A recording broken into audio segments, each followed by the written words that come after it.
दोस्तों जल्दी से आपके अपने चैनल और गुरुजी को सब्सक्राइब करें और घंटी पर क्लिक कर दें ताकि आपको पता चल जाए कि अपना इंग्लिश का पीरियड शुरू हो चुका है। Good morning students. तो बीए पार्ट फर्स्ट में ब्रिज यूनिवर्सिटी का जो बीए पार्ट फर्स्ट का सिलेबस है उसमें एक ऐसे हमारा एक और जोसेफ एडिशन का एक और ऐसे है वेस्टमिंस्टर एबे। तो आज हम इसको करेंगे। जोसेफ एडिशन के बारे में हम ऑलरेडी जान चुके हैं पिछले वीडियो में। अभी हम डायरेक्टली हम ऐसे के टेक्स्ट पर आते हैं ना। चलिए पढ़ते हैं इसको कि पहले एक बार ये बता देता हूँ मैं। वेस्टमिंस्टर एबे जो है एक्चुअली ये टाइटल ये क्या है, मतलब ये है क्या। तो ऐसा है कि एक जगह का नाम है, इंग्लैंड में एक फेमस जगह है, एक मोनेस्ट्री है, मान लो प्राचीन मोनेस्ट्री है। ग्रुप ऑफ बिल्डिंग्स होती हैं एक्चुअली। एबे होता क्या है, एक ग्रुप ऑफ बिल्डिंग्स होती हैं। बिल्डिंग्स जिनमें चर्च भी होता है और जिनमें रहने के लिए जो प्रीस्ट या नन जो होती हैं वो रहती हैं, उनके रहने का स्थान भी होता है। तो मोनेस्ट्री वो ऐसा जगह है। तो ये वेस्टमिंस्टर एबे, वहाँ चर्च भी है और वहाँ पर ग्रेवयार्ड भी है, मतलब वहाँ पर दफनाया भी जाता है। किनको दफनाया जाता है, मतलब अब तो बेसिकली बड़े बड़े लोगों को दफनाया जाता है, और स्पेशली वहाँ के जो राजा महाराजा हुए उनकी डेथ हुई तो उनको दफनाया है यहाँ पे वेस्टमिंस्टर एबे में।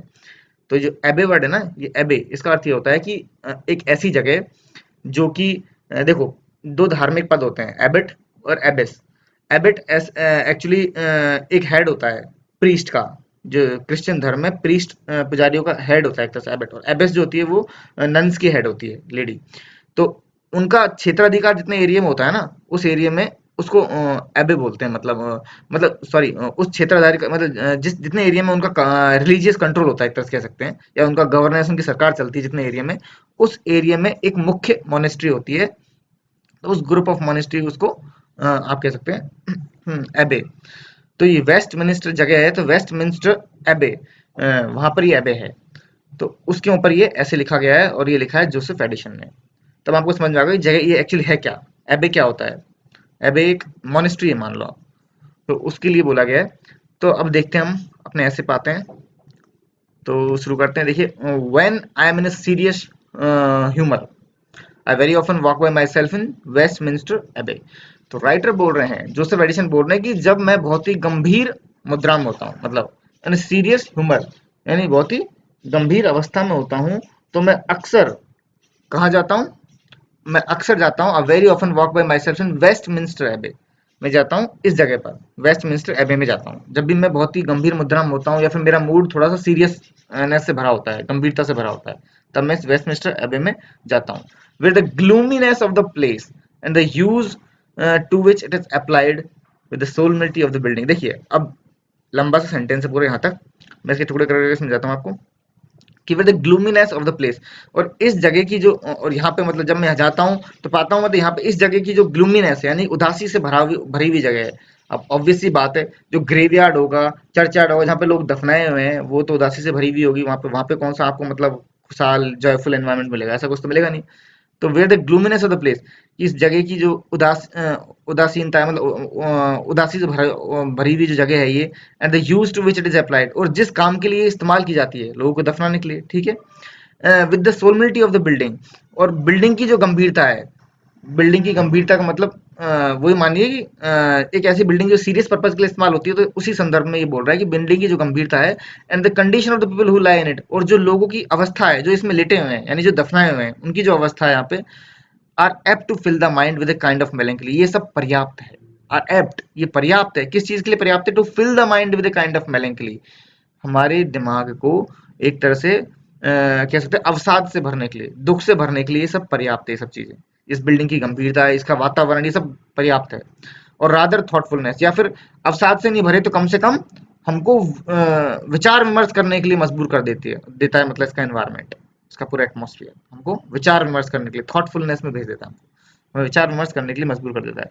दैट इज नॉट डिसएग्रीएबल, और इस बात से आप बिल्कुल असहमत नहीं हो सकते, मतलब आप सहमत होंगे ही होंगे कि आप जब भी ऐसी जगह पे जाएंगे, इस जगह पे आएंगे, आप पाएंगे कि यहाँ पे जो एनवायरमेंट है वो इस तरह का है कि आप या तो क्या बोल सकते हैं, दुखी हो जाएं थोड़े से, आपका मन थोड़ा दुखी हो जाए, या फिर आप थोड़े से सैडनेस फील करें, या हो सकता है कि आप विचार विमर्श में डूब जाएं, आप सोच विचार में डूब जाएं, है ना। और आप इस बात से असहमत भी नहीं होंगे।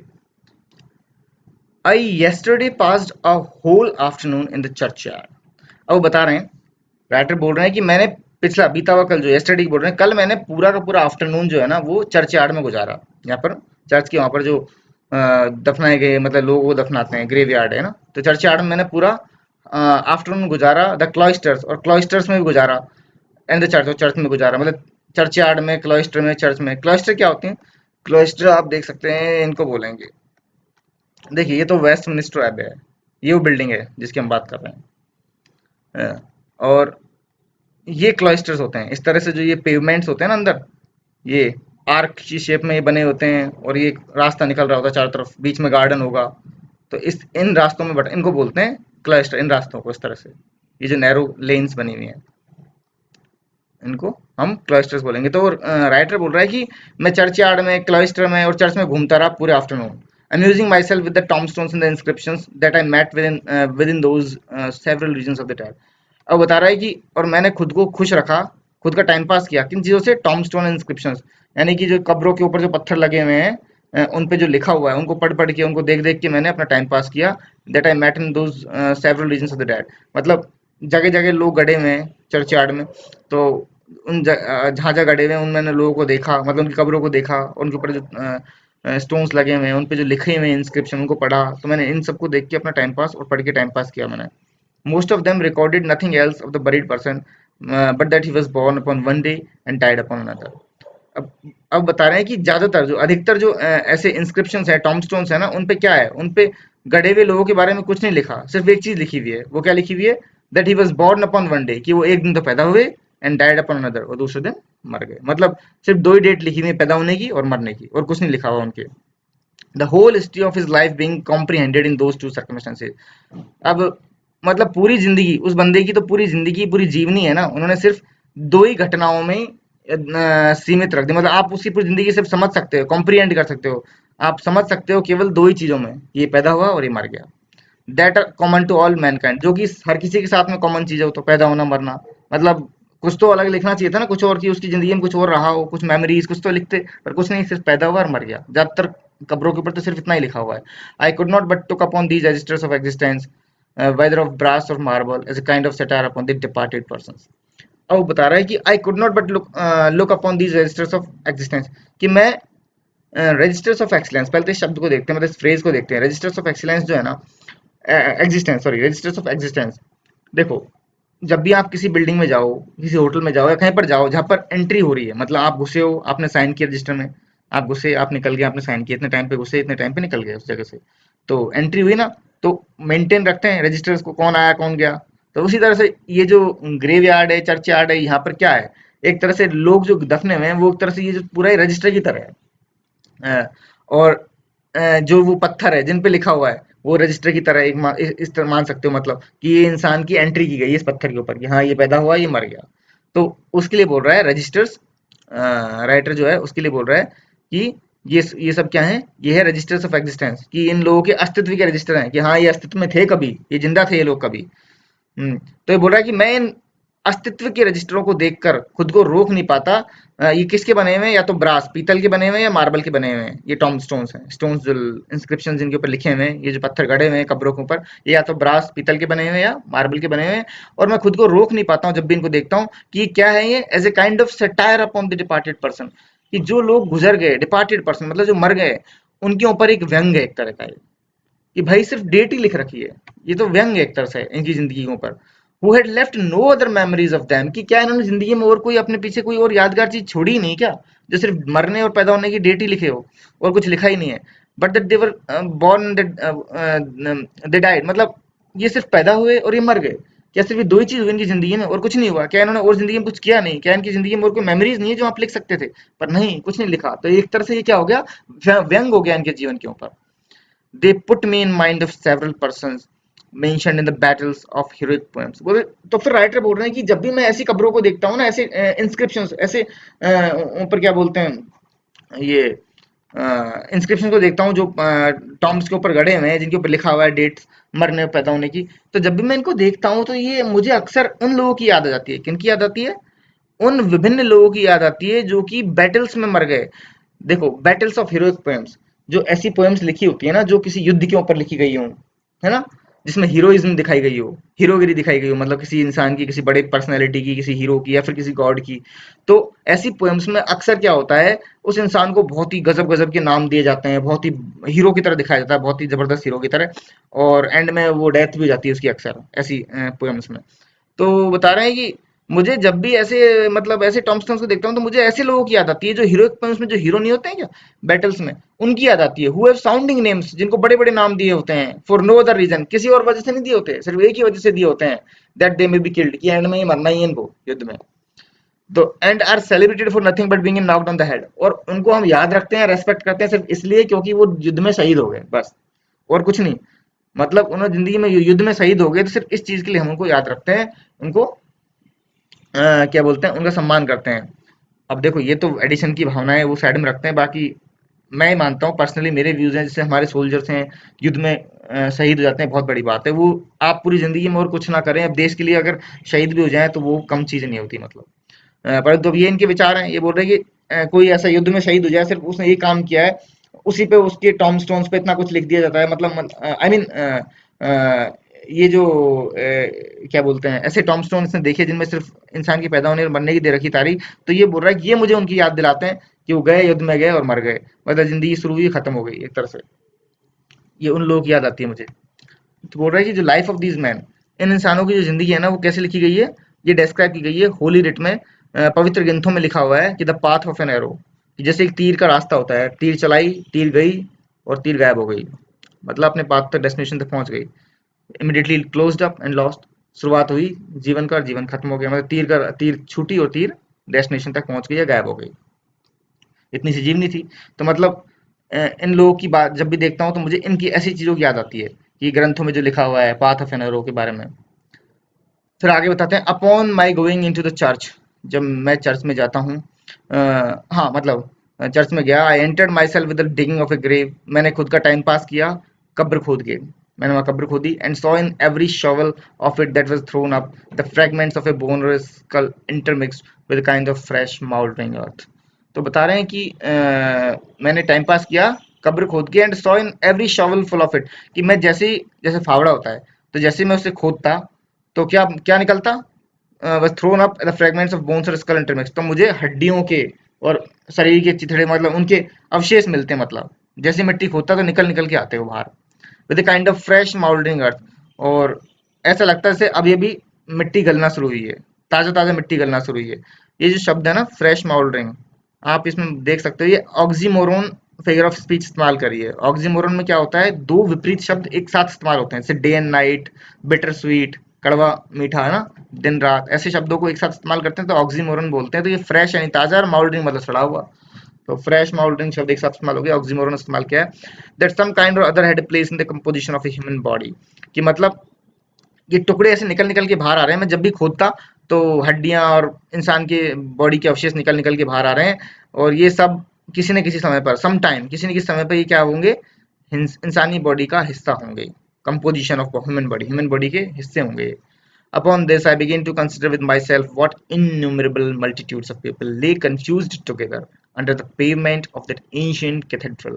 तो बता रहे हैं आगे कि I begin to consider with myself, मैं खुद विचार करने लगा, सोचने लगा, that what innumerable multitudes of people, कि कितने अलग अलग तरीके के, innumerable अनगिनत अलग अलग तरीके के, मल्टीट्यूड मतलब भांति भांति के लोग हैं जो कंफ्यूज टुगेदर, ले कंफ्यूज टुगेदर, वो साथ में मिक्सअप पड़े हुए, गड़े हुए। ऑब्वियस सी बात है, चर्चयार्ड तो लिमिटेड ही है, उसी में गाड़ते जा रहे हैं, ऊपर नीचे लेयर पे लेयर बनती जा रही है। गाड़ दिया सैकड़ों साल पहले, कोई गाड़ दिया, ऊपर चला बाद में, उस कब्र की रख रखाव नहीं हुआ, मिट्टी में मिल गया, दूसरी कब्र ऊपर बना दी, तो उस तरह से तुम वो इस बात पे अचरज कर रहा है, आश्चर्य कर रहा है कि कितने अनगिनत तरीके के, अनगिनत लोग, अनगिनत तरीके के अनगिनत लोग ऊपर तड़े, बोल सकते हैं कि कंफ्यूज, साथ में बिल्कुल मिक्सअप पड़े हुए हैं, under the payment of that ancient cathedral, इस जो प्राचीन जो ये मोनेस्ट्री है, ये कैथेड्रल है, इसके अंदर, मतलब इसकी जमीन में, इसके ऐसे अनगिनत लोग पड़े हुए हैं। How man and women, friends and enemies, मतलब किस तरह से आदमी औरत, दुश्मन दोस्त, पादरी सोल्जर्स, प्रीस्ट एंड सोल्जर्स, सैनिक, मॉन्क्स एंड प्रिबेंडरीज, ये सब के सब, मतलब ये मॉन्क्स एंड प्रिबेंडरीज होते हैं क्या है, ये चर्च में ये पद होते हैं अलग अलग, है ना। तो ये सब तरह के लोग क्या हैं, वर क्रम्बल्ड अमॉन्गस्ट वन अनदर, वो आपस में ही टूटे बिखरे पड़े हुए हैं मिट्टी में, एंड ब्लेंडेड टुगेदर, साथ में मिल गए हैं, इन द सेम कॉमन मास, एक ही जैसे इंसान, मतलब सब एक ही स्तर के लोग हैं, उस तरह से मिल गए हैं, मतलब जैसे सब एक ही स्तर के लोग साथ साथ में रहते हैं ना, उस तरह मिल गए अभी, क्योंकि ये सब अलग अलग स्तर के लोग थे। रियल जिंदगी में जब साथ में जब जीवित होंगे ये लोग, तो ये बिल्कुल भी इनमें ऊंच नीच की पूरी भावना होगी, ये बिल्कुल भी आपस में नहीं रहते होंगे मिलजुल के। ऊंचे लोग मतलब अलग रहते होंगे, सेपरेट नीचे लोगों से, मतलब उस तरह से जो पद में ऊंचे होंगे वो। तो मतलब अब ये लोग मिट्टी में बिल्कुल सब साथ में मिले पड़े हुए हैं, जैसे कि बिल्कुल एक ही स्तर के लोग हों, same common mass. How beauty strength and youth, बोल रहा है किस तरह से सुंदरता, ताकत, जवानी, ओल्ड एज, कमजोरियां, बीमारियां, डिफॉर्मिटी, मतलब कोई ना कोई बॉडी में दोष हो, lay undistinguished in the same promiscuous heap of matter, कि किस तरह से ये अनडिस्टिंग्विश्ड मतलब जिनको पहचाना ना जा सके, same promiscuous heap of matter मतलब सेम कह सकते हैं आप, अनेक तरह के अनेक मतलब एक जैसे अनेक क्या है, हीप ऑफ मैटर, ढेर लगे हुए हैं एक तरह से, इन सब के तत्वों के, इंसानी तत्वों के अवशेषों के ढेर लगे हुए हैं यहाँ पे, जिनमें आप मिक्सअप हो गए, ऐसा आप पहचान नहीं सकते कौन कौन है। After having this served this great magazine of mortality, तो ये मोर्टेलिटी, मृत्यु की, मरण की जो ये मैगजीन है ना, वो देखकर मैंने जो देखा, सर्वे किया, इस सर्वे करने के बाद, देखने के बाद में, as it were in the lumps, ये टुकड़ों टुकड़ों में जो पड़े हुए हैं, I examined it more particularly, तो मैंने बहुत ध्यान से और इनका निरीक्षण किया, by the accounts which I found in the several of the monuments, जो मुझे अलग अलग मॉन्यूमेंट्स, अलग अलग कब्रों के मतलब इन अवशेषों के, मतलब कब्रों के ऊपर जो पत्थर गड़े हुए हैं, उन सबको जब मैंने पढ़ा, उन पे जो अकाउंट्स लिखे हुए हैं, मतलब उनके ऊपर बारे में लिखा हुआ है, जब उनको पढ़ा मैंने, which are raised in every quarter of that ancient fabric, इस प्राचीन जो इस जगह है, इस पे जो जगह जगह कोने कोनों में जो सब जगह लिखे हुए हैं, मॉन्यूमेंट्स गड़े हुए हैं, उन सबको जब मैंने पढ़ा, some of them were covered with such extravagant epitaphs, कुछ तो इतना बड़ा चढ़ा के लिखा हुआ था, मतलब एपिटैफ्स मतलब क्या होता है, वही मृत्यु के बाद में जो कब्र के ऊपर लिखा जाता है पत्थर के ऊपर।